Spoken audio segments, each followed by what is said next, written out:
దర్శనం ఆశీస్సుల కోసం రావడం జరిగింది. చాలా బ్రహ్మాండంగా స్వామివారి ఆశీస్సులు దర్శనం భాగ్యం కలగడం చాలా అదృష్టం.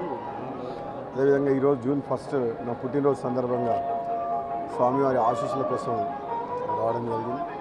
అదేవిధంగా రెండు రాష్ట్రాల తెలుగు రాష్ట్రాల ప్రజలందరూ కూడా సుఖ సంతోషాలతో ఉండాలని చెప్పి రాబోయే రోజుల్లో ఇంకో 4 రోజుల్లో ఈరోజు ఆఖరి దినం పార్లమెంట్ ఎన్నికల లాస్ట్ ఫైనల్ ఫేజ్ ఎలక్షన్స్ జరగబోతున్నాయి నా పుట్టినరోజు సందర్భంగా.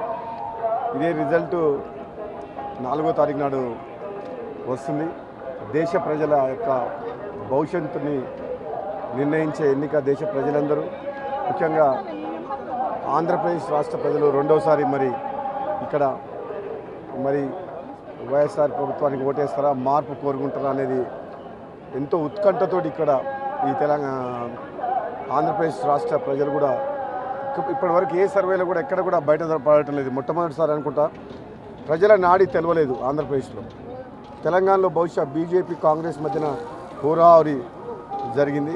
అక్కడ బీఆర్ఎస్ పార్టీ పూర్తిగా విఫలమవడం వల్ల బీజేపీ కాంగ్రెస్ మధ్యన హోరాహోరీ జరిగి సగం సీట్లు 2 సీట్లు కాంగ్రెస్ పార్టీ ఎక్కువ గెలుచుకునే అవకాశం ఉంది.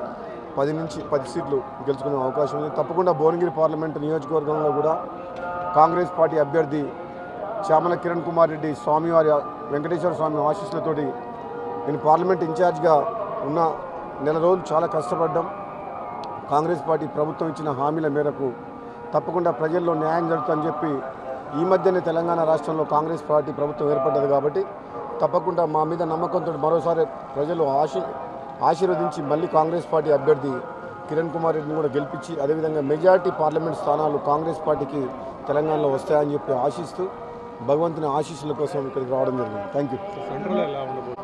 సెంట్రల్లో కూడా ఈసారి స్టార్టింగ్లో పార్లమెంట్ ఎన్నికలు మొదలైనప్పుడు బీజేపీకి ఎదురు లేదు, మళ్ళీ మోడీనే ప్రధానమంత్రి అవుతారని చెప్పి దేశవ్యాప్తంగా చర్చ జరిగింది. కానీ రాను రాను అది నార్త్ ఇండియా మరియు western part of the country, Maharashtra కావచ్చు, ఇతర రాష్ట్రాల్లో యూపీతో సహా కాంగ్రెస్ పార్టీ మరియు ఇండియా కూటమి బలంగా పుంజుకుంది కాబట్టి ఈసారి అంత ఈజీగా బీజేపీ పార్టీకి ఉండదు. రాబోయే రోజుల్లో 4వ తారీఖు నాడు ప్రజలు ఇచ్చిన తీర్పు తప్పకుండా భవిష్యత్తు నిర్ణయించే ఎన్నిక కాబట్టి తప్పకుండా మంచి నిర్ణయమే ప్రజలు మంచి తీర్పు ఇస్తారని చెప్పి నేను అనుకుంటాను. Thank you.